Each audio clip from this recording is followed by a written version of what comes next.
Journey towards God. Rumi said, "Journey forth from your own self to God's self. Voyage without end." When I lived in the UK, I travelled a lot.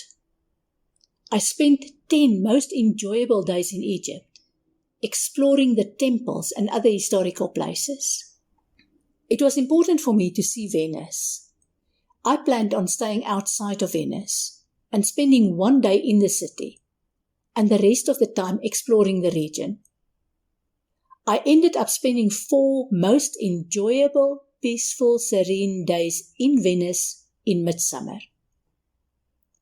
Travelling on the water bus from one end of the route to the other end took up most of a day because I explored along the way. Then there were the 6 days in Istanbul. Not nearly enough time in that fascinating city. I want to go back to drink the pomegranate juice from a peddler on a street corner again, and to experience the fragrances and colour at the Grand Bazaar. In Marrakesh, the souk took my breath away, including the snakes that danced out of baskets on the rhythm of flute music, just like in the storybooks. And there was the stall where you could find a set of false teeth that someone else no longer had a use for.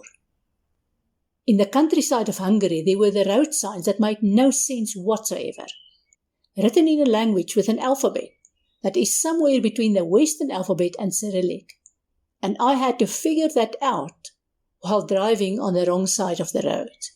When I needed help in Paris, France, in the middle of the night, an angel appeared and carried my suitcase up a long flight of stairs. He then pointed me in the right direction for my pre-booked accommodation and disappeared. There is something about Paris that makes my feet ache to the extent that I cannot walk there. I will not go back a 3rd time to find out what it is. Driving with snow tires and using a ferry from one island to the next in Finland was an experience I will never forget. That country has more trees and islands than people. I remember walking down the main street in Prague in the Czech Republic, admiring this stunning jewelry, and suddenly hearing a couple talking in Afrikaans right next to me. In fact, she was talking, saying, Oh, look at that incredibly beautiful set of earrings. They are so beautiful. Not that I want them, I'm just saying." And he grunted in reply.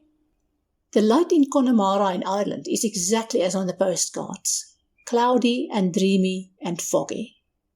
The one time I went there made such an impression on me that I wanted to go back there. I had the opportunity when I spent a short break in Letterkenny in the north of Ireland. I put my home address into the GPS and chose a route that would take me to Connemara. Then I decided to follow the Atlantic seaboard south, which would take me through Connemara. The GPS protested all the way, but I knew what I was doing. Until 5 hours later, when I saw a road sign saying, Letterkenny 5 kilometers. I was travelling in a circle all the time. I then followed the GPS, reached Connemara well after sunset, and got home nearly midnight. I will have to go back there. I travelled safely in many countries and never felt threatened in any way. There were always helpful people, and I enjoyed every minute of exploring the unknown.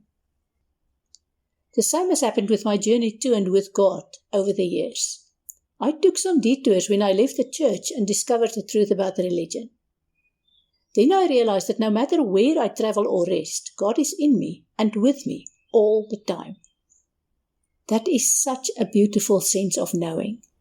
Over the years, my gift has grown exponentially, with the acceptance of my gift and the knowing that God knew what He was doing when He created me.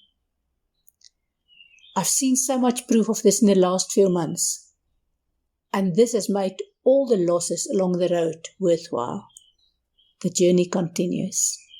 Namaste.